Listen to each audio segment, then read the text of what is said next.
Feels good to be back. Well, I guess technically in a new year, but same old drive and dish where we talk about NBA. And I feel like every year we do a, I guess, generic New Year's resolution episode where we talk about the teams going into the new year and what they need to kind of focus on or what goals we think they should be setting for themselves. And so we are going to do that today. We're going to start with the East. But before we get into that, I did want to bring up there has been a massive streak in the NBA that has officially ended. Russell Westbrook has ended his legendary 407 game streak of at least one turnover. Yeah, it's remarkable. It goes all the way back to 2016. Which, I mean, if you're a Lakers fan, it's exactly what you want to see. It's a shade of, maybe some optimism finally. It's pretty much been almost as poor of a season as one can conceive for the Lakers. And of course, Russell Westbrook's fit has been a big part of that. But I mean, they need him to be efficient. Like, you kind of know what it is at this point. And, he's been challenged, especially on the turnover front. I mean, just the game before against Minnesota, he had 9 turnovers. Like, now, granted, that was the most in a while. He had 7 against Houston back on the 28th. But that was the challenge. They needed him to be better. He was a plus 17 overall. It's about efficiency. The shooting percentage still isn't there. 7 of 19 in that particular game against the Kings. But, you can live with some of Russ's, errors, essentially, if he's cutting down on the turnovers, more or less. Like, the Lakers, somebody said this on Twitter, and I wish I remembered who it was so I could properly credit them. But a lot of what the Lakers need to do with Russell Westbrook is, it's just, again, it's not about chasing the stat. It's just about making the stat more efficient. Like, the Lakers don't need Russ to be the guy to carry this offense. Like, that's not you have LeBron and you have Anthony Davis for that. Russ just needs to be that point guard. He needs to be engaged on defense, and he needs to protect the basketball. So, is that kind of a similar, like, I feel like we have a similar conversation when we talk about Andrew Wiggins, because he's dropping, and this is just because of the conversation I remember last year, maybe it was last year, 2 years ago, but, he's dropping 18 points a game, but it's not a very efficient 18 points a game. And that's not necessarily for this year specifically, but that's always been the beef that everybody seems to have when the conversation around Andrew Wiggins comes up. Yeah, I mean, I don't think it's this year for sure. I think Andrew Wiggins is playing the best basketball of his career, honestly. Did you see what Garnett said about him? No, what did he say? He was talking about him and said that he essentially said that Andrew Wiggins has other passions other than NBA, and that that's foreign to him. Like, when he was there, it was like NBA. That's it. And he said, but he's just gonna have to accept that that's the way Andrew Wiggins is he loves basketball, but he also has other passions. Well, I think that was a lot of the complaint with Andrew Wiggins, is just that it was his motor, essentially. There were times where, his pace of play was among the lowest in the league. And it's like, Andrew Wiggins, you're a guard. Like, why is your pace of play around Andre Drummond? That was, again, back in the Minnesota days. Here's the thing with Andrew Wiggins, too. Like, he's always going to be a disappointment in the context of that he was a number 1 overall pick. He'll never quite live up to that superstar, like, bona fide number 1 guy that you ideally get when you have the number 1 overall pick, and that a lot of guys historically have been, of course. He also was severely overpaid. Like, Minnesota in that max contract, he just clearly isn't a max guy. Andrew Wiggins is a more than good enough starter, though. Like, he's a very solid NBA starter. I mean, the guy's averaging 19 points a game. He's a large part of why Golden State has been so successful this year, and they've been able to depend on him. So, yeah, I think there are people that are always going to be disappointed with Wiggins. I think it's funny going back to Westbrook, because Russ's motor has never been a concern. I think maybe his effort on defense, I think for sure recently, has definitely been an issue. And I think it's been an issue this season in particular with the Lakers. There are plays, I think it was against the Mavericks, where they just cashed a late 3 that basically won them the game. This was a couple weeks ago. And it was just like his just defensive effort was so poor there. Like, he was so late on the contest. And I think that particular play is just a microcosm of everything that's happened. But, if Westbrook is efficient, it may not be the third star that the Lakers imagine. I think we're just unfortunately kind of past that with Russ at this point of his career. But you can still make the best out of that situation, and it will benefit this team going forward. Like there are reasons to be encouraged a little bit with the Lakers. Obviously, again, they're not where they want to be, but they won 3 in a row as of recording this tonight. Their schedule is the hardest in the NBA the rest of the season. So you got to hope you can start stringing some of these together. Because if not, I mean, they're hanging at 7 right now. It's going to get ugly. Well, they're losing ground. Like, granted, they're at 7. They're right there with Denver and Dallas. The gap between 4 and 5 is 5 games right now. Memphis is really, really wide in that. And we'll talk about Memphis a little bit on the next episode. That's when we'll be doing our Western Conference New Year's resolutions. Look, I mean, of course, it's super cliche. I know everybody's doing these episodes right now. I got to be honest, I love these episodes. I think the New Year's resolutions episode is always one of my favorite every single year. And I think it's a good way. Well, when we do this podcast, it's only an hour long, like a little bit of behind the scenes thing. Like, we just can't hit every single team. It's impossible for us to hit every single team. This is a sequence where we really can talk about everybody a little bit. And to that, like, I get, I love doing it, but I feel like every year I put down for like 2 or 3 teams get healthy. And I feel like it's such a cop-out answer because of, come on, it especially now with COVID, like even more, but it just feels like a cop-out answer. But there are some teams that it's like, man, if you guys were just healthy, I think the season would look a lot different. And just to end the thought on Westbrook in terms of the turnovers, which would be my New Year's resolution to him is less turnovers. He has 181 on the season. Number 2, right behind him, again, I don't think anybody's surprised. James Harden is there at 152, though, so the gap is fairly large.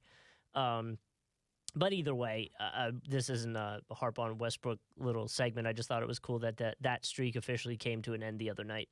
Yeah, no, again, any streak that ends in 2016, and again, given the 9 turnover performance against Minnesota, where he was actively pretty terrible, they needed a showing out of that. Lakers fans need a little bit of water. They've been certainly, listen, I don't think anyone's pitying Lakers fans. If anything, I think there are a lot of people who are enjoying it right now.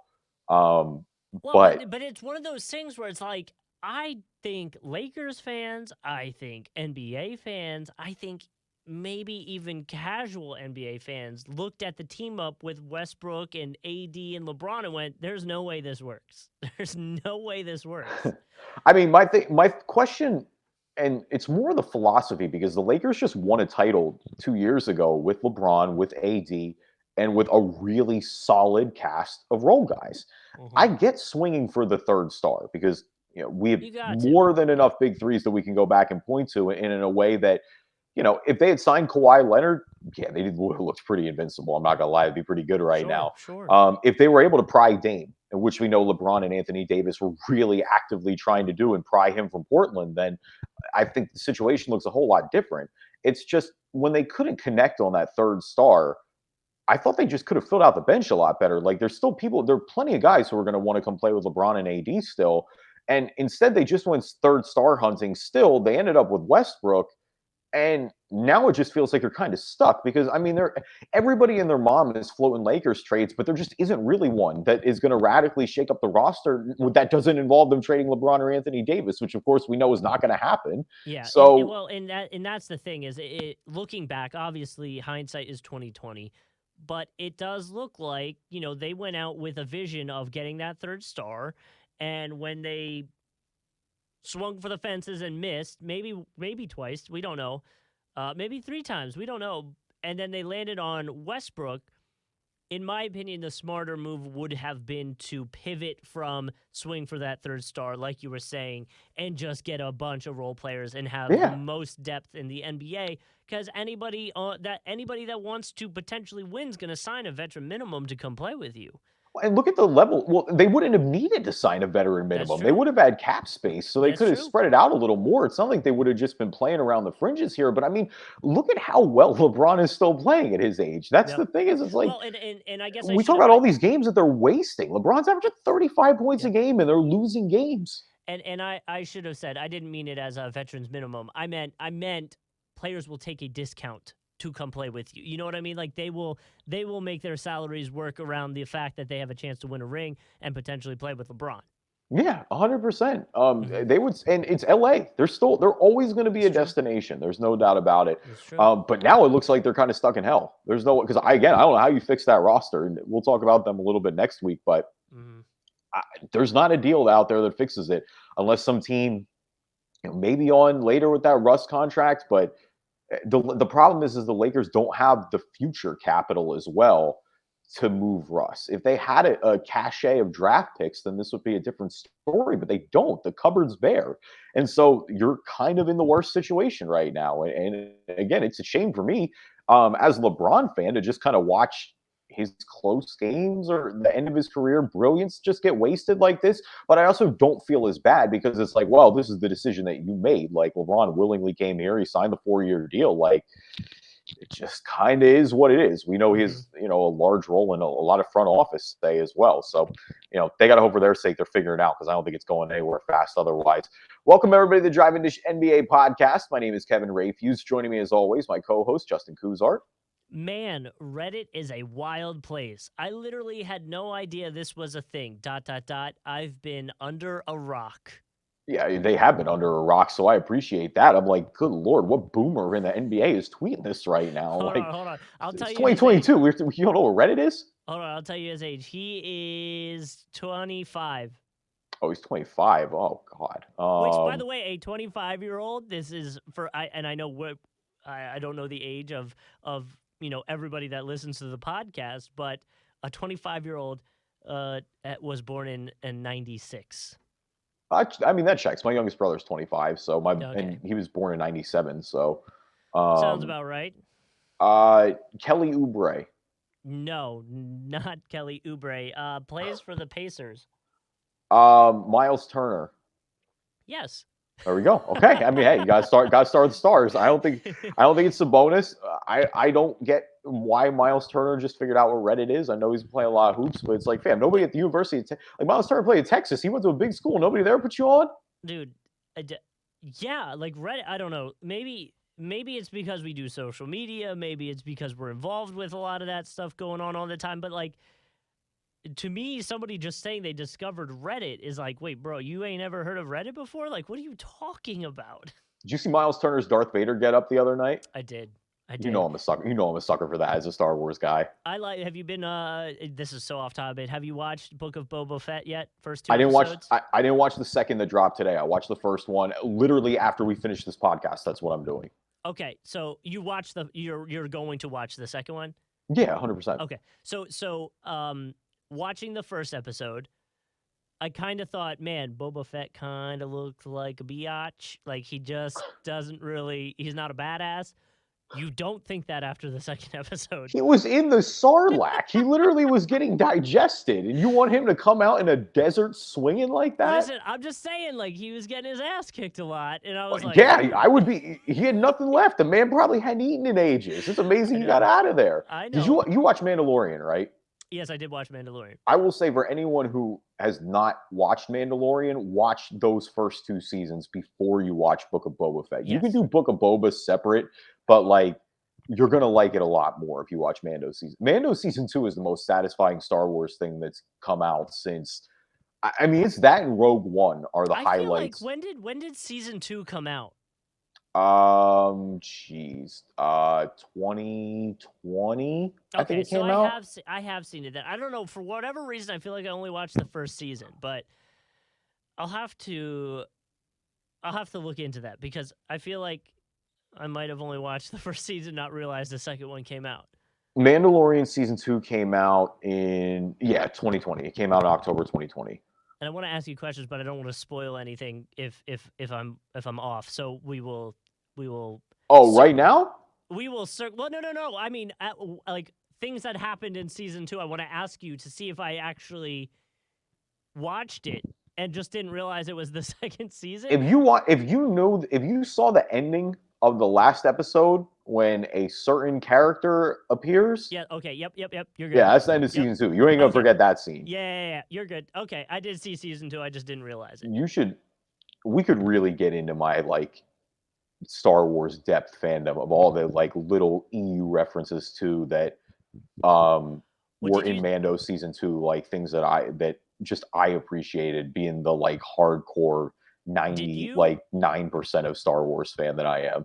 was it what show was it? Was it Parks and Rec where the guy literally predicted the opening scene of Book of Boba Fett? Oh, dude, that was crazy. That was the everybody flashback. It was Patton Oswalt. Patton Patton Oswalt. Oswalt Yeah. was guesting on Parks and Rec. On Yeah, so part that okay, it filmed was. back in it filmed back in 2014. And it was like the exact same day. It was hilarious. Everybody had Like parallel. word for word. Like he wrote it for them. Like That's another show, man. Like again, we're not gonna get too off topic. We're gonna get back on hoops and right here now. But man, Parks and Rec is one of the greatest shows of all time. It's just we so should wonderful. do we should do on one of our summer episodes, obviously when content is a little more bare, When we're scrambling. we should do NBA franchises and their TV show counterpart, like what TV show they would be, and then you have to give 2-3 reasons why. Oh, okay. Like the Lakers would be Breaking Bad because they're all old dudes, and to put that team together, they might have had to be on meth. Breaking. Here I'm going like Breaking Bad is the best show ever. So like the Lakers have like the most titles tied I with mean, the that's fair. Celtics, and I'm like that's probably why. If the Lakers historically, they're like the Sopranos, honestly. And I promise Yeah. we're not going to do all this and keep talking about the Lakers, but I feel like people associate the Lakers with Sopranos. I personally don't think the Sopranos is the best show ever. I got Wire and Breaking Bad over it slightly. Okay. And because it's stuff with like comedies and stuff too. Like with Seinfeld, for example, how do you rank Seinfeld and compared to The Sopranos? Like Well, they're so just and the problem radically different. and the problem with Seinfeld is you're gonna have people that love that show, and then you're gonna have people that just like the comedy just didn't hit right, and they hate that show. You know what I And mean? isn't that every show? Yeah, I guess. Like Nicole, my wife, she doesn't like The Office, but Oh God, really? dude, I know. That's like I'm more. I just am impressed with their bravery because I just don't think like I'm one of those people that I get annoyed when everyone only makes Office jokes because I'm Yeah. like, guys, there are shows We can other do than The more. Office out there. Like I Yeah. promise you can watch other television, but The Office is really funny, man. Like I'm not gonna sit here and say it's Well, a bad show but- either. It's hilarious. But and I thought my conspiracy theory around her not liking it is one, I told her to watch it, so I think that's the first mistake is I told her she should like it, and she usually does the opposite of what I tell her to do or ask her to do. And then That was a good cleanup, by the way. you got that? It was good. That was really Just in good. case anybody's listening. But then the other thing is her work setting is not a traditional work setting because she works in the golf industry. Mhm. And so I think some of the office like quirks and humor don't make sense to her because she's never had to sit at a cubicle. She's never had to sit in front of a computer with other coworkers. Like she has to answer some emails, but it's from members at TPC Sawgrass. You know what I mean? Like they're not Yeah. So I don't know. I feel like that also could be part of why she doesn't get it is because she's not living it like everybody else either has or is working up to, you know? Yeah, hey, it could be. I don't know. I think The Office is funny. Some people don't. Everybody's Yeah. got it'll be like that with every TV show. But that's fun. We should do that in the summer. I'm definitely gonna. I actually just wrote that down on the digital notepad as we're recording right now. Dope. Leave us a review on iTunes, good or bad. We'll read them on the podcast. If you're not an Apple user, Stitcher, TuneIn, Player FM, Spreaker, anywhere you can find a podcast, Amazon Music, Google Play Store, you can find us. Yep, and feel free to hit us up on what are we? YouTube, right? Almost forgot The video site. the video site. Yeah, hit us up on YouTube. You can always go there and give us a follow. Shout out to did we get a follow? We did not. So we're still looking for number 28. If you want to be subscriber number 28 to our YouTube page, feel free to hit us up there. YouTube, just search Drive and Dish NBA. And now a word from our sponsors. So let's jump into New Year's resolutions with our Eastern teams. And I think what we're planning to do is we're going to go by record. So surprisingly, again, at the beginning of the season, if you told me at New Year's Eve we were going to do resolutions and start with the best team in the East, if you told me we'd be talking about the Chicago Bulls first, I'd be like, you lying. You Oh are yeah, lying to my me. Bulls preview predictions stink. I had them down at like 7 or 8 Yeah. right now. They look great. I don't know, I don't know if I'm quite at, they might win the Eastern Conference type stage yet, but they're really good. They play Yeah. great basketball. Obviously, the DeRozan signing, again, it's where I'll eat crow at. I was completely wrong about DeMar DeRozan. I didn't think he and Zach LaVine would be able to work. Well, it was more about the defensive end. That was my concern, is that Sure. I thought they would give up as many points as they would score. That hasn't been the case. The Bulls have actually been Well, pretty good defensively, and it's really, really worked well. Those DeRozan back-to-back buzzer beaters were outrageous, by the way. Both just because of the sheer difficulty. Like that, yeah. he was on 1 foot for the one shot. What I think, if I remember correct, it might have been the second shot. No, it might have been the first one. I think it was Vooch was like yelling for the ball, and DeRozan just didn't pass it. Right? He's just like, nah, fam. What are you doing? And he's like, nah, I got this. It's like, no, this no, is no, me. no, no, yeah. Well, and another part about this too is I kind of, and maybe I'm wrong, but I always felt like you didn't or don't like Zach LaVine's game that much, from the aspect that you don't think he can be like the guy or a number 2 on a team, in this case with DeRozan. Yeah, I was there at one point. Like when LaVine got drafted, I just Yeah. didn't think he was really that skilled beyond his athleticism. Now his athleticism was freakish, so I was like, yo, that Right. matters. Like, don't get me Right. wrong. He was good in Minnesota. I did not think he was going to be this good. But I mean, since he's really been in Chicago, honestly, I think that kind of flipped a little bit for me. Of Like Zach course. LaVine is a stud. Like he's a Yeah. bona fide number one guy. I think the Bulls did a great job to surround him with talent. Like I did. I just questioned the DeRozan signing. I love the Lonzo Ball signing. I love the Caruso pickup. I love trading for Vooch. like all those things that I thought have were, and they've drafted pretty well largely. I was skeptical, and I'm wrong. I'm fully eating crow on that. DeMar DeRozan's been phenomenal. Like he's not going to get. He's not going to win MVP, but he should Sure. be in the conversation given how big of a step they've taken this year. My resolution with the Bulls is just kind of embrace it and go all in. I mean, they've been in the market. It seems like they're trying to get more forward depth. That's realistically what they need. The two names that have come up a ton are Harrison Barnes from Sacramento or going for Jeremy Grant from Detroit. Listen, I love taking a swing on Jeremy Grant. I think that would be, obviously he's hurt right now, but he would be back for the playoff time. Like that's the type of move where I'm like, they might contend and they That's might all in. actually like go far and be able to do some damage come playoff time. Listen, this is the best Bulls team we've seen for sure since Derrick Rose and Joakim Noah were healthy. You're the number one seed right now. The Eastern Conference is definitely difficult. You're going to have a long way to go of it. There's still a lot of ball left. This team hasn't been in the playoffs yet, but they're checking a lot of boxes right now. And if they can keep things rolling, go all in. Why not? Like, take the swing if you're this good. You spent all this money to surround Zach LaVine with talent, so do it. Do it correctly. Like, you want him to get meaningful experience? Go all in. Do it.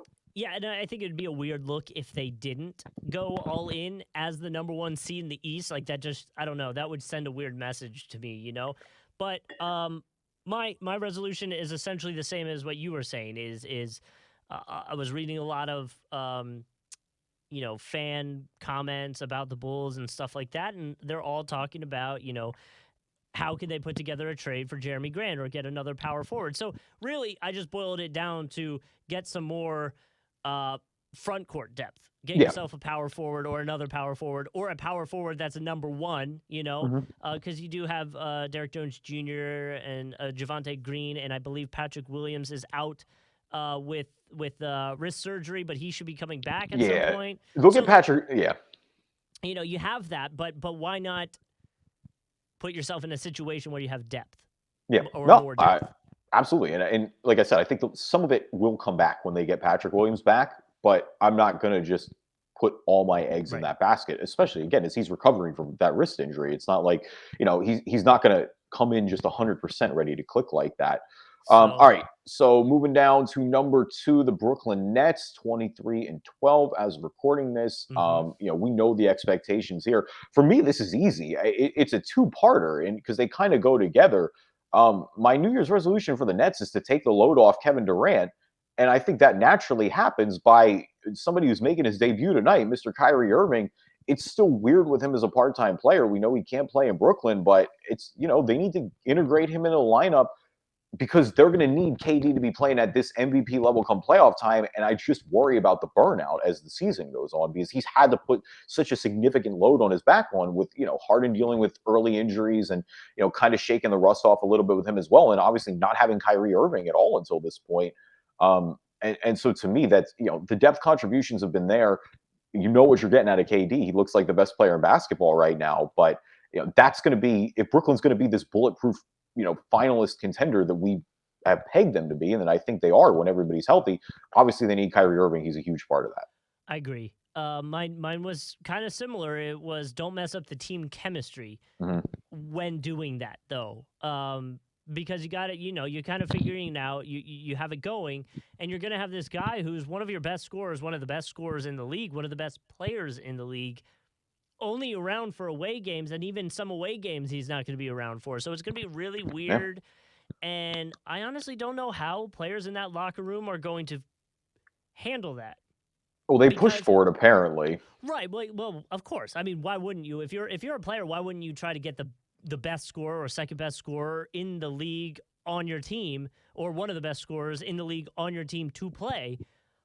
You were out there. You were out there already. I was like, okay, Just, I like it. Yeah, but to that, say we're 10, 12, 20 games into him doing this, who knows how many games that means he actually plays, are the players going to feel like he's kind of getting like a special treatment in a way where he gets more rest or he doesn't have to do as much? And so I just don't know how that's going to go. And obviously, I don't think any of the players will ever voice that because, one, they might not be high up enough to say something like that where it would matter anyway. But I could see it being a problem in the locker room. Kyrie Irving's lucky he's good. It's like anything else. Kyrie Irving is lucky he's good. And that's why your threshold to put up with BS is higher when you're good at what you do. And Kyrie Irving is really good at basketball. And I don't, like you said, he's not going to be able to play in New York either. He's not going to be able to play in Toronto and cross the border. So it is an unprecedented situation. We haven't really quite seen this before, where he's a true part-time player. Like you said, chemistry-wise, you just hope it doesn't mess with the flow of the offense. That's the biggest thing, because it's gonna be really weird when we are looking at, say the Bucks.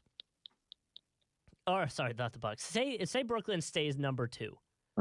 Right? And I know there's the play-in tournament, but say after the play-in tournament, it's in the first round, the Nets versus Toronto. That's going to be really just... Yeah, it's a problem. It's going to be a weird like, situation. Him not being able to play in his home games is a problem. Like, what's going to happen come playoff time? We can't play in Brooklyn. That's an issue. Right. It's going to be really weird. And I wonder, we are definitely going to be, I can predict it now, at some point when we're getting close to the playoffs, looking at the best potential matchups for Brooklyn. For Brooklyn, I don't know why I put a D on it.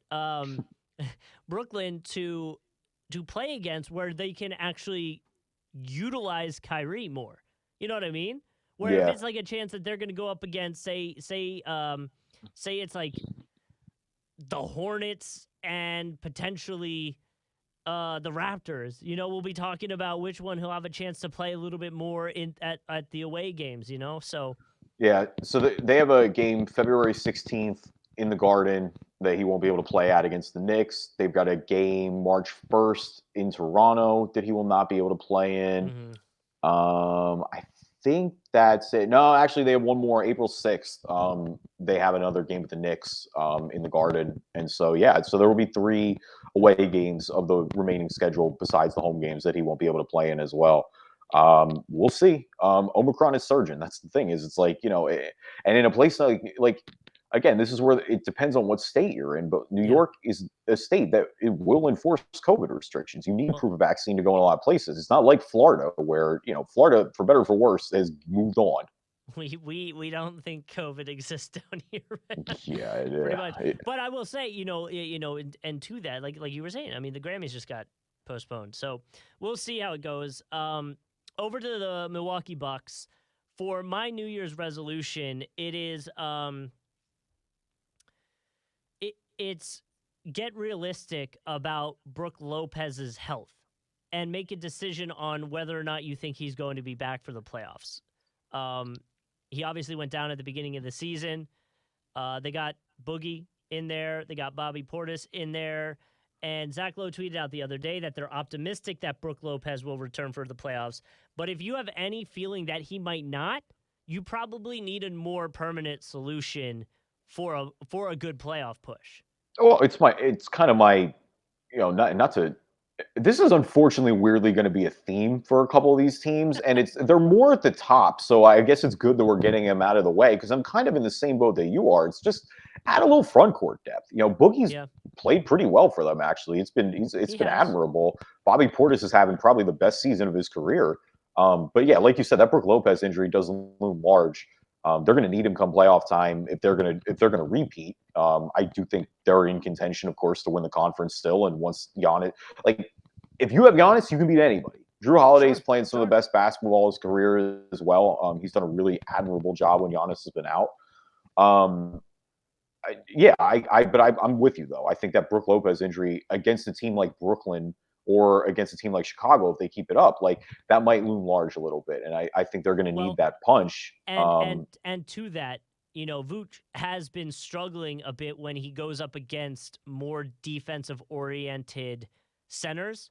Mm-hmm. At the beginning of the season, if you go back and look at the Bulls and their, the players' individual stats, he was really inconsistent field goal percentage-wise, and it's been down for the season, but then you look at the more recent games and he's starting to pick it up. It's starting to get better. So I think he's figuring something out. But from the Bucks side, as you look at that, it's okay, well, if you have yourself a legit center, you can throw off Vooch a little bit, and go from there and start your game planning. But it could be a little bit of a different look if you don't have him in the playoffs. Yeah, no, 100%. All right, moving down to Miami, number 4, 23 and 15. Again, like I said, get out of the way early. I mean, Miami, it's just kind of survived right now. It's survived the injuries. Bam Adebayo's been dealing with that thumb injury. Obviously, it's a huge one. Dwayne Dedmon's missed time. PJ Tucker's missed time. Markieff Morris has been out since the Jokic incident. Now Jimmy Butler hurt his ankle. Thankfully, that looked bad. That looked really bad. And he's been nursed. He's been out dealing with injuries as it is since, he got off to a hot start. That's the biggest one. That looms large. They got to have Jimmy. If Jimmy and Bam aren't healthy, they might as well just punt the season, as drastic as that sounds. Again, thankfully, it looks like with ankle injuries can be tough. They want to definitely take their time. They need Jimmy for the playoffs more than they do now. But, it's kind of just, they're in a good position now. They're in number 4. They've got 2 games up on the Sixers, who aren't really going. The Sixers are super average to me this season. They've won 4 straight, but I don't think the Sixers are going anywhere fast. Cleveland is still doing well, but we're going to talk about them. They're dealing with injuries a little bit, and then it kind of starts to, drop off a little bit. I don't think with the injuries that they're going to keep pace with Brooklyn and Milwaukee, but I mean, you want to get that 4th seed. You want to get that first round playoff series at the minimum. And so again, I just think it's dealing with and staying afloat essentially until you can get most of your roster healthy, because I don't think the depth has been great for Miami. Yeah, the depth's not great, and I think that kind of probably falls into why Kyle Lowry said this, and is why I made it my my New Year's resolution for them. Is back at the beginning of December, Kyle Lowry was talking about how their transition defense has been one of the biggest problems for them, and it's making them miss matchups and leave people open. So I think but you could probably make a legitimate argument for transition defense being a problem because their depth is so low and everybody's injured and it's a rotating door of people coming in and out and maybe not getting the chemistry enough or the trust in your teammates enough. So I think that could be a big part of it too. So for me was, work on the transition defense, get everybody healthy and just keep pace or keep pushing where you're at now, because that's at least going to get you in the playoffs. Yeah, absolutely. Completely agree with everything you said. They definitely got to get better on the transition front. All right, next up we got the Sixers at 5. The Sixers are 20 and 16. I mean, this goes without saying, right? It's trade Ben Simmons. Yep. If you don't trade him, it'll be a wasted season for the Sixers, for Joel Embiid, for Ben Simmons, as much as that pains me to say it. It'll be a wasted season for everybody involved. Don't waste the season. Well, yeah, it's like the Sixers team is super average right now, and I mean, unfortunately, Tobias Harris isn't playing great, so that's a double whammy on top of it with all the Mhm. money you're paying him. But no, with Ben Simmons, again, Joel Embiid just won Player of the Month. He's playing, looking like an MVP again. You can't waste another season of Joel Embiid. Like that's just the thing. You have to get something that's going to help you this year. And I'm sure there are scenarios where they actually would try to like to find a way to repair it with Ben, but it's pretty clear that that's not going to happen. It's awkward for everybody. It's hung over the locker room. Make the deal. There are teams out there who I think can, multiple teams who I think can give you a good enough package to get the deal done, get Joel some help, and make a playoff push. Like, show to me that you're serious about winning the Eastern Conference, because if you just let this ride out, it's going to be another early exit. Mhm. I completely agree. I mean, it's just it would be the dumbest of the dumb to not make a trade at this It point. would be And stubborn. It would just be yes, stubborn. yes, That's it it. would be two people trying to out stubborn each other, and then nobody wins. Right. It's just, yeah, everybody takes the L, and then you just worry about irritating Joel Embiid, and rightfully Right. so. All right, number 6, one of the feel good stories of the year, the Cleveland Cavaliers, 21-17. For me, it's stay out of the playing game territory. Like, lock up that spot. Be a playoff team. I think they look like a playoff team. I think they're going to get there. You know, we talked a couple weeks about how great defensively they've been. Evan Mobley looks like a stud. He's the clear rookie of the year favorite to me. A couple of guys on his tail, but just given how much success that Cleveland has had, I think it's going to end up going to Mobley. I think that's a no-brainer here. I mean, the biggest downside obviously has been the injuries. Sexton has been out for most of the season. Now losing Ricky Rubio, who's playing some of the best basketball of his career, that's devastating, and you want to see how they're able to handle that. You also wonder if maybe that doesn't up their urgency to go get a guard. We know they just made the deal with the Lakers to bring Rondo in. Of course, not besides just being great for the locker room in that regard, being around all these younger guys, um, that obviously shores that up a little bit. He can play the Rubio role. But just embrace it to me if you're Cleveland. Like, Jared Allen's playing the best basketball of his career. Darius Garland continues to develop. Kevin Love is having a career renaissance right now and looks like he's having fun again. And all the reasons you kept him look like they're paying off when everybody was trying to trade him. And maybe even he was trying to trade himself, let's be Hmm. honest. But no, to me, Cleveland's one of the feel good stories of the year. As long as they don't totally collapse here in the second half, they're playing with house money. I think they're going to make the playoffs. I'd love to see them stay out of playing position and really like earn a playoff spot. Yeah, my big thing was, keep pushing, but don't push so much that you don't develop the young guys. Like you want Mobley and Garland and Markkinen and Jared Allen being the main guys that you're rolling with, because that's going to be your main squad. So as long as you're doing that, and I mean, I guess like Kevin Love's older, that's why I left him off that list. But you know, that's the main guys that you want to be out there and at least getting the experience, so that when you are Yeah. fully healthy, you're ready to roll. They're playing meaningful basketball, and that's to me the most important thing anytime you develop young guys is you want to put them in situations where it matters. This Cleveland team is learning to play now with expectations, because that's the thing now in the second half too. They're not going to creep up on anybody anymore. Like, this is Mm-hmm. definitively good basketball team. They're not going to get people who just come into Cleveland and sleepwalk and just think that this is the Cavs team post LeBron. Like, Mm-hmm. it's a new era in Cleveland. They're having some fun. So, Uh, I'll take the first one for the Wizards here. okay. Because I am excited about this one, because I can finally be right about someone's defensive rating. Okay. Um, through the first 13 games, the Wizards had a defensive rating of 102.7, which was fifth best in the league. In the last 21 games, they have a defensive rating of 115.9, which is third worst in the league. So get back to the good defense. I would also bring up Bradley Beal's field goal percentage is the lowest it's been since 2015, 2016. But he's been doing good or better, I should say, as of recently. Like for the month of December, he's up to almost 50%, and he's got a career high in assists. So I was going to let Beal get back to his old ways, but it kind of looks like that might already be happening.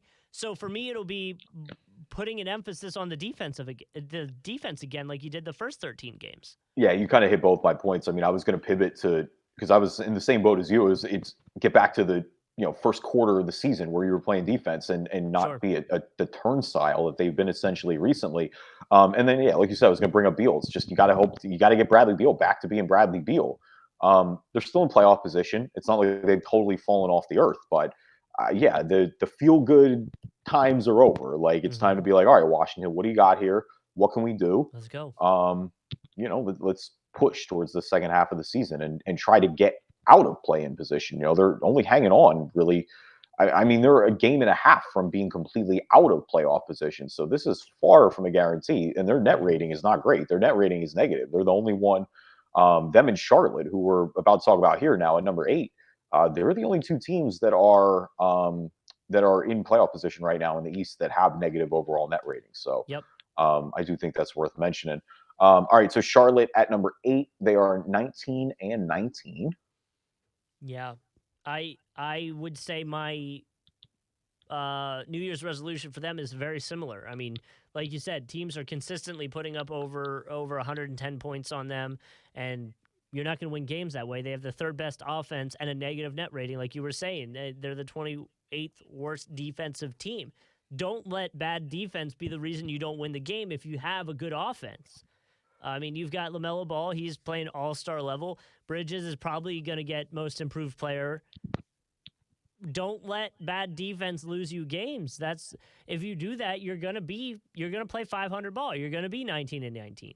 Yeah, it's that, and then again, going back to the other themes is I think they need to add some more front court depth. They right now have Mason Plumlee, and like, Center, look, yeah. Mason Plumlee is fine, but you want Mason Plumlee as your number one big man if you're trying to make a push? I want Mason Plumlee as the big coming off the bench. Like I think he's really good in that role. I get keeping him around, but I just think you need to add somebody there. I'd like to see them take a swing and because I mean it's the same deal again.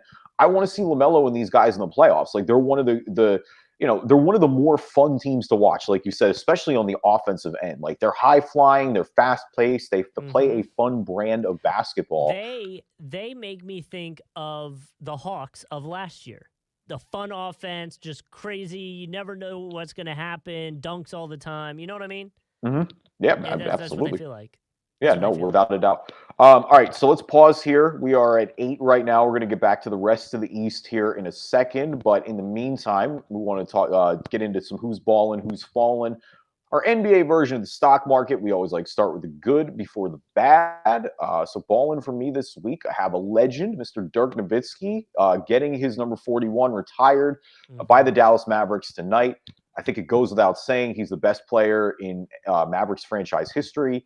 He's got a great argument as the best European player ever, probably for my money, a top 20 player all time. 2011 NBA champion, 2007 MVP. Dirk has been more than given his flowers, of course, in Dallas, but it will be cool to see him officially getting that number retired. And one of the cool things is that I did see Dwayne Wade spoke about his retirement, and that because obviously the rivalry they had with the Heat, and I mean, especially with Wade, the Heat team with the big three in 2011 that lost was a different team than it was in 06. But he and Wade, of course, had those rivalries. So that's good to see those competitors talking about it. We're not quite to the Magic Bird level, but that was a fun one in a while, and it was cool to see Wade say that a lot of what we talk about, and that has been the talk with when you talk about the impressiveness of champion. I don't know, is that a word, impressiveness? When you talk about the caliber of NBA titles, Dirk's 2011 is up there with anybody. Like you look at the gauntlet that he ran through to get that Maverick, and where he so clearly, like that Mavs team was obviously great. It had awesome depth. Like they had plenty of great players on that team, but Dirk was so clearly the number one guy and was just on a level. I mean, who's the second best player on that team? We're talking about Jason Kidd at the end of his career, Jason Terry, Sean Marion. I was going to say JJ Barea, wasn't he there? Yeah, like all those guys. Tyson Chandler was there. It's probably Tyson Chandler is the answer because he really shored up the defense that year. But what he was able to do, and with all the attention on him the way it was that year, and what that did for his overall narrative as well. That's as good of a title as you're ever going to win. But shout out to Dirk, a legend, getting honored properly. Yes, and I think it was Kevin Garnett, actually. I think that's where I got the audio from earlier, was talking about how they kind of had a little bit of a back and forth, and he didn't respect them until Dirk actually started trash talking back to him. For a while, Dirk didn't say anything, and then I guess, finally Dirk snapped and said something, and that was when Garnett finally gave him some respect or something like that. Oh, Lord, no, KG was probably egging him on. If KG loved egging people on. So. Oh, yeah. So, all right. So, my ballin' is actually an interview that happened on Portland Sports Radio 750 The Game. Okay. It was with Sports Business Radio on Twitter if you want to check it out. And here's the quote that came out of it. Ownership groups are pretty much in place for eventual expansion teams in Seattle and Vegas, and relocation likely wouldn't be in play for a potential future Blazers buyer. So one is balling because Blazers doesn't sound like it's moving, although I guess there's some potential ownership change happening, and there's talk about 2 new teams. But I feel like this happens every year, but it's still exciting to talk about. Yeah, if they're going to expand, like I don't think the NBA needs to expand. I think the It would product is fine.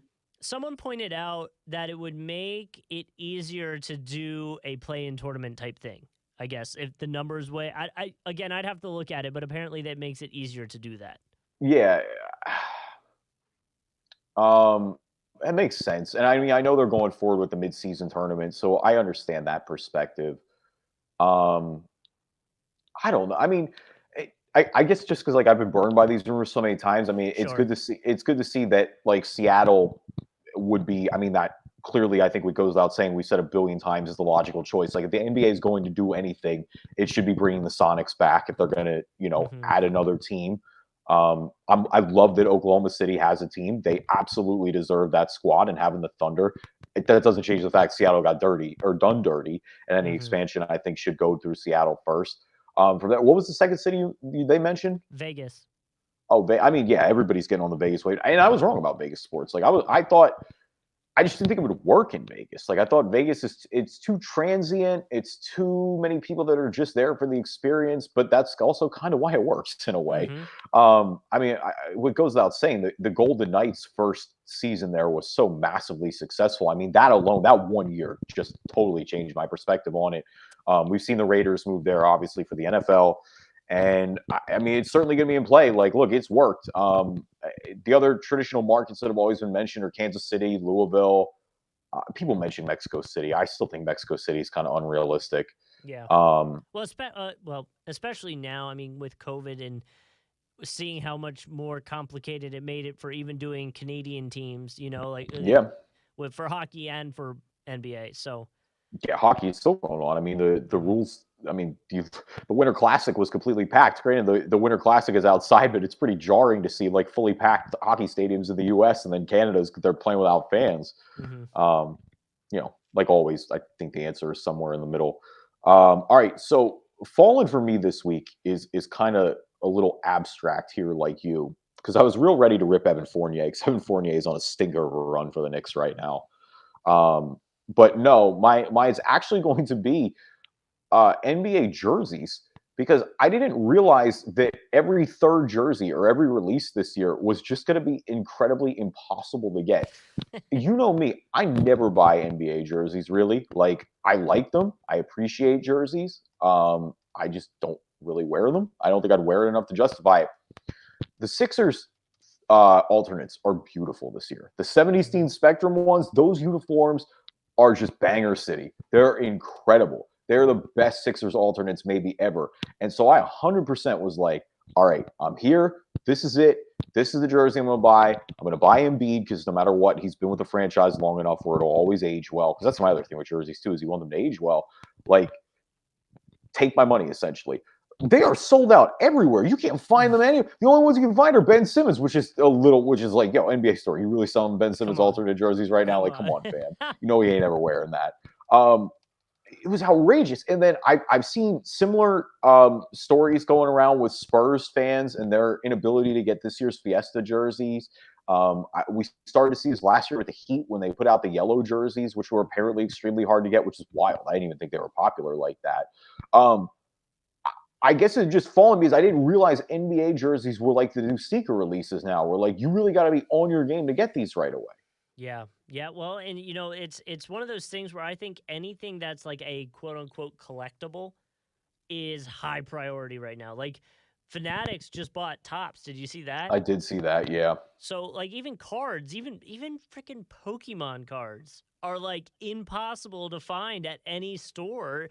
And every time I have to go to Target in the morning at like 8 when they're first open, there's always a line of people to go get these Pokemon boxes.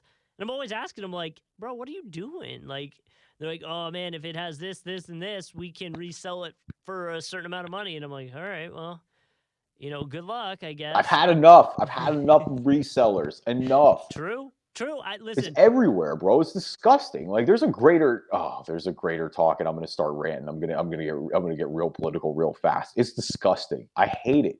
They do this with concert tickets. They do it with jerseys. They do it with sneakers. Dude, They do it with PlayStation 5s. They do they're doing everything. it with houses right now.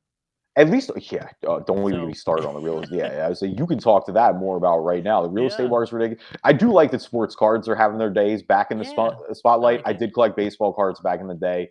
I really like that art of it. Like I do like sports cards. I think they're cool. I think that's a fun hobby. Mm-hmm. I am glad that is having its day in the sun again. But yeah, enough. I've had enough of y'all. So my fallen is going out to Christian Wood and Kevin Porter Jr. Christian Wood on my fantasy team, so that's mainly the reason I'm putting him on here. They were benched Saturday, and Christian Wood specifically refused to sub in as a reserve, which led to a suspension Monday against the 76ers. So what ended up happening between Wood and Porter is Wood specifically got upset that he was benched. So when he was asked to come in at the second half, he refused to do it. Porter Jr. literally left the arena at halftime after a confrontation with an assistant coach. So part of me is like, both of you, what the hell are you doing? And then it's kind of falling because it's like, yo, Rockets, what's going on? Is this a dumpster fire or what?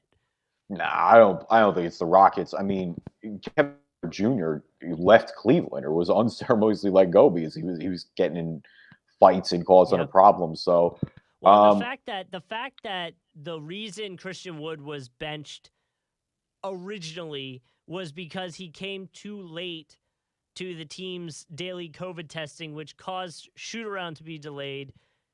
And then he acted up after that. It's just like, oh my gosh, come on now. Yeah, no, yeah. It's gross. I'm with you. It's pretty gross. I don't really know what else to say. I'm with. I think that's a good way to sum it up. It's pretty gross. Mm-hmm. All right, so back to the East. Number 9, the Toronto Raptors, 17-17. Just what's your resolution for the Raptors? So they're just sitting right outside the play-in tournament right now. Like we said, they're the first team after that. To me, you have your guys coming back, right? They're going to be coming to the lineup. In theory, that should result in some wins. So to me, it's just get back into the playoff picture. That is my resolution for them, and I think they should be able to do it because they've been dealing with a lot of guys out. And this is just a fancier way of saying get healthy without sounding like a cop-out. Well, and they are getting it. Like you said, you mentioned all the guys that are coming back. They're getting Fred VanVleet back, or they're getting OG Anunoby back. They're getting Scotty Barnes back. Scotty Barnes is another one who's in Rookie of the Year conversation as well. He's just Scotty Barnes. I thought was going to be a potential guy, and I still think he is. But like he's better already than I expected him to be. Initially, I thought there'd be a little more growing pains with Scotty Barnes than there have been. Yeah, I'm kind of with you. I have them like even more specifically with the numbers, like get to 7, jump Charlotte, jump Washington. Like I think if you're Toronto and all your guys are healthy, you have to feel like you're better than these squads. Yeah. And they should feel like they're better than them. Yeah, especially Washington. I genuinely think they're a lot better than Washington. Not Charlotte as much. I do like Charlotte a lot. That also may just be like me being kind of a Charlotte stan because I think they're fun to watch. But no, I would specifically I would like to see them get back up to there. I think, kind of going off here is get back in the playoff picture, be around number 7, be the home court team if you're playing in play-in game scenario. I mean, hell, ideally jump Cleveland, jump Philly if you can. If Philly doesn't make a move, I'm still betting on Philly making a Ben Simmons move, and that will make them better. keep them out of that position. That's if they're, not losing to the Magic tonight. Oh, they're up Mm-hmm. 5 points now.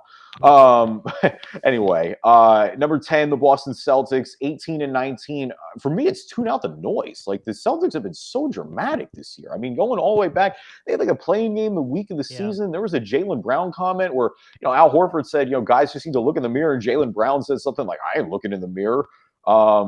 There's been a lot of noise about whether, Brown and Tatum can work, which I still feel like it's kind of premature to break them up, given how talented both of them are. But that's just my thing with itself. I mean, establish some consistency and tune out the noise. Like, this has been, there's no Kyrie Irving to blame the drama on this time. Something's got to happen with these guys. Mm-hmm. Well, and on top of that, this kind of leads into that same thought. They've had 20 clutch games, endings, which is tied for third most in the league, but it's resulted in 14 losses, which is tied for the worst with the Pacers in the NBA. So the fact that they can't close out a game that's, quote unquote, a clutch game, a close game, and it puts them only one game under 500 through the season, like, you start getting some of those to go your way, and we're good to go. So it's just closing out the games that you need to win and winning them when you probably should be winning them, especially if it's a close game like that. You have two stars that should be able to close it out and get you the win. So just start getting them. Well, and even, you flip a couple of those games. Right. We're looking at, if Boston is, they're 17-19 right now. They've got 14 losses in clutch situations, you said? Yeah. Flip seven of those. And That's look at how different that roster looks, and look at how different these standings look. Those are 50-50 games, right? Flip 5 of them. Flip 5 of them, and they're all the way up. We're looking at them at 5 right now, like closer to Miami than close to fighting for playoff position. Right. So just start getting those wins, and you're in, and you're good. Yeah, no, I agree with that. All right, so number 11, the Knicks, 18-20. They're the first out of playoff position. And for me, it goes back to the defense. This is the number 1 team with Tibbs last year defensively. They're sitting at like 23 right now, or 21st, excuse me. A little bit better than 23, but that's a large fall off. They've had other issues. Like Evan Fournier, aforementioned, has not been a great signing. Kemba looks washed. But Derrick Rose got hurt. But did anybody think the money they were giving Evan Fournier was going to be good? I think it was going to be this bad.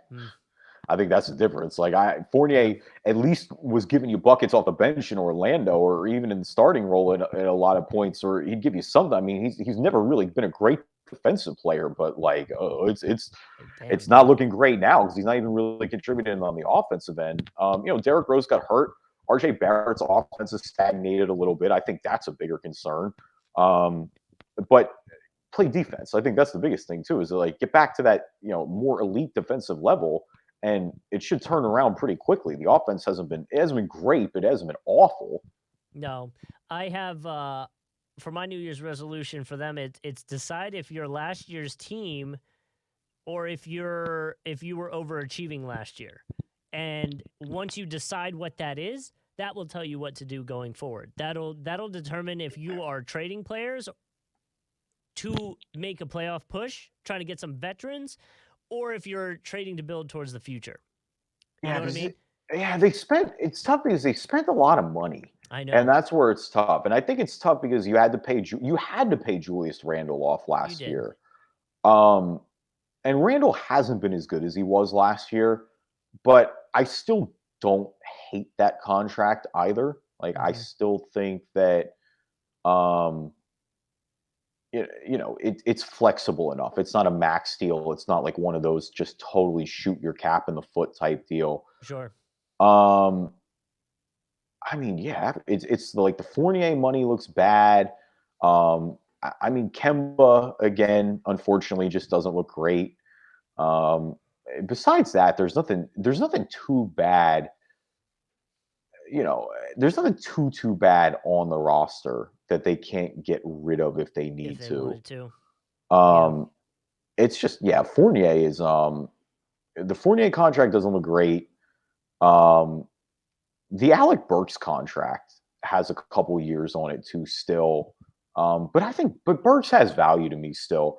It's just how good is Randall, and I guess that's the big question. And is they need to get guys to build around him, and is RJ Barrett going to take the leap?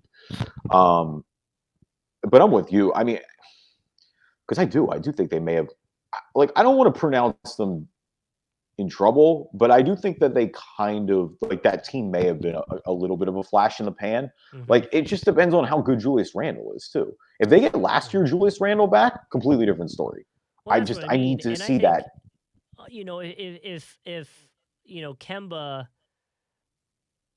were to be what we thought he would be when he got there, then maybe him being paired with a star makes it that much bigger. And then here we go, we're good. He doesn't have all that pressure. But now that those kind of trades, those signings, a few haven't hit, he's being asked to do too much. And he's like one of the top. Actually, I was looking at it because when we were talking about Westbrook, he's one of the top guys for turnovers in the league. And so Yeah, it gives off that feeling of you're asking him to do too much. yeah. No, I mean, I completely agree. I mean, he was last year. He just is able to. It's a big workload, no doubt about it. All right, next up we have the Atlanta Hawks, who are 16-20, sitting in the 12th spot. Of Mm-hmm. course, this is super disappointing. It's also about where they were at this time last year before they just started winning everything, and then of course ended up in the Eastern Conference Finals. Um, Again, not to keep beating the drum, but for the Hawks, it's all about defense. The offense is fine. They have the second best offense in the entire league. Trae Young is playing great after an early season slump. Like, you're getting everything you need on that front. They're also giving it all up completely on the other end because they're 27th. Play a lick of defense. Even if you just get to average defense, you're going to score enough points to win a lot of games. Just play moderately better on the defensive end, and they should be all right. Yeah, that was kind of my goal for them was just get back to last year's Hawks, get back to the fun that they were having. Nate McMillan. He is after that new contract, baby. He could probably experiment with a few substitutions or new lineups to put out there. I mean, they are dealing with a lot of COVID problems and have been, so that's a bit of their struggles too. But get back to last year Hawks, have some fun again, get out there, be balling around, and look at the Hornets because that's exactly what you guys were doing. So just have that fun. Yeah. All right. I mean, I'm just on the I'm sorry. I'm flustered by Basketball Reference and I'm not even flustered by it. This whole episode I'm cracking up because you go on the roster pages, there's just so many more spots than usual. There's like 25 guys, and I'm like, oh man, COVID, man. Omicron's going crazy. All right. So next up, we got Indiana, 14-24. And with me, with Indy, it's make a move. It's make a decision on what's happening. This roster isn't where you want it to be. It's not where it was a couple years ago. You have the Pacers have plenty of talent on the roster between Malcolm Brogdon, between Miles Turner, between Domantas Sabonis, between Karis LeVert. They're one of the teams that can make a legit swing at Ben Simmons, or plenty of other good players out there who, just go in a different direction to me. I would like to see them kind of blow it up a little bit. These are guys that, you can get good young players or a good amount of draft capital back for. You don't need to move Sabonis and Turner, but I would like to see them move one of them for sure. Yeah, I think you got to move one of them, and that was kind of my thing. Decide what you're doing and who you're moving. And if you're going to do it, make sure you get a good value for it, but do it. Pull the trigger. Let's get going with this. I feel like you've been talking all season about how you're willing to look at trade offers for both, and we haven't seen anything come through. So let's get a trade going. Well, and when you look at teams that don't make the playoffs, we're at the point now where it's more of the when we wrap up with Detroit and Orlando, it's more of the, you're okay being bad because you're not really expecting to be good and you're developing. Indiana is not expecting to develop. They are trying to win basketball games. And like I said, when you're actively trying to win and not working, it's not the situation you want to find yourself in. And that's where I think Indy's at, they need to make a move. All right, next up we got Detroit, who's out of the gutter, 7-28. They are no longer the worst team in the NBA. They're tied with Orlando for wins, so they both have 7 wins. Orlando's played 3 more games. So what do you got for the Pistons as they slug through the rest of the season? Cade Cunningham, just let him ride. Let him get his experience. Let him focus on realizing how much of a star he can be. and see what you got in him. I mean, you already know what you got in him, but just keep letting him play, let him ride, let him get the experience. And if you limit his minutes at all, then it's a fail in my book. Oh yeah, I mean, I would be stunned. Right. It would be malpractice if they limited his minutes for Right. some reason. Um, I mean, obviously, improve on the offensive end would be the easy cop out. They're 29th Sure. overall in offensive rating. But I think that But follows I on don't think we falls. expect that. But I think that falls under letting Cade Cunningham ride a little bit. Like the better he gets, the better your offense is going to get. Yeah, and it's him and it's the other young guys. Like that's the thing Yeah. too. It's a guy like Sadiq Bey who's breaking out recently after a pretty rough start to the season for him. It's letting Killian Hayes get minutes. It's letting Mm-hmm. somebody like Isaiah Stewart get minutes. Um, we'll see what happens with Jeremy Grant. Jeremy Grant's a good player. I also think Jeremy Grant could get a lot back if they decide to move on from him. I think there are plenty of contenders who would take a swing there. But yeah, like I mean, let the young guys rock. Obviously, Cade's been a lot better since the start of the season. He's starting to come along, looking like that number one pick. Um, but yeah, I mean, it's strictly about talent development. Like there should, it's not going to be fun the rest of the way. Like I'm not going to Mm-hmm. sugarcoat. It's going to be awful. The Pistons are one of the worst Well, watches in the league. It's not gonna be fun for Orlando to going forward either. It's when you're at the bottom, it's all about development. Well, yeah, and Orlando's the only difference. I mean, because the other one you could have done is get the number one pick, which of course Detroit is in the position for to try to get number one again, a high value lottery pick if nothing else. Orlando did lose; they did lose to the Sixers by 10. Okay, good. That's a thank God. I know, seriously. For Orlando, for me, it's just get healthy. I mean, that's the biggest thing. Is it's like they're in the same boat as Detroit, is where you're not going to be good and you're trying to develop, but they're just dealing with all these injuries. I mean, Jonathan Isaac, you have no timetable on when he's coming back. Still, you look like you're going to get Markelle Fultz back. That'll be cool. You see what he's got. The Magic have two legitimately really fun young pieces this year in Franz Wagner, who's been way, way better than I think anyone has expected Franz Wagner to be. Rookie of the month in December. I think he's average. He put up like 27 points the other night. Like Franz is legit. 30, I think he put up 30. Was it 36? Yeah, he's taking on a big offensive load and has not disappointed on that end. So Franz Wagner is the one, and then obviously Cole Anthony. Cole Anthony's having a breakout year, and it has been super fun and kind of stepped into a little bit of that leadership role that the Magic are looking for as well. But it's just the injuries. It's getting Fultz back. It's getting Jalen Suggs back. You haven't really been able to get him in the roster as well. You just want to see these guys start to play together, like especially on the guard front, like with RJ Hampton there too. With Fultz, with Gary Harris, like they have kind of a glut of guards right now, and they need to figure out what exactly is going to happen on that front. Cole Anthony obviously is a huge part of this team going forward. You think Suggs is going to be your guy, but somebody like Chuma Okeke hasn't necessarily developed the way they want to. You just got to kind of sort it out and get guys healthy where you can. The most important ones for this season, it look like, are Fultz and Jalen Suggs. I mean, Jalen Suggs is ideally going to be a big part of your team going forward with Wagner and with Cole Anthony. Those are your three guaranteed building blocks. Fultz looked like he could be a part of that lineup too. They certainly gave him the big contract. And yeah, just with J.I., just trying to get any kind of clarity. I mean, we haven't seen anything from Jonathan Isaac. No, but I think you've got your young guys that you want to go through forward with, and I think with Wagner, you let the game go through him, like filter it through him right now because he's the one balling out. Yeah. Oh yeah. Him and Cole Anthony, you open up the floor and you let them cook. Like you give them every developmental minute they need because that's what it's about. And it's good to see them again. This Magic team could have been really, really awful. Like if everybody folded, you ideally in a situation like this, you look for somebody to step up. I mean, Wagner looks great. That's already such a home run pick for them, given where they got him. Yep. And then getting these other guys. The fact that Cole Anthony's developed again, he's still 21 years old. Like these guys are going to get better. And ideally, again, you add Jalen Suggs into the mix. Thank you, everybody, for listening to this episode of the Drive and Dish NBA podcast. Appreciate you guys. We'll have Western Conference New Year's resolutions next episode. Stay tuned for that. In the meantime, leave us a review on iTunes. Good or bad, or read them on the podcast. If you're not an Apple user, Google Play Store, Spreaker, TuneIn, Spotify, Stitcher, Amazon Music.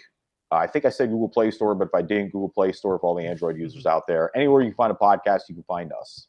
Yep, and be sure to follow us on YouTube. Just search Drive and Dish NBA on YouTube.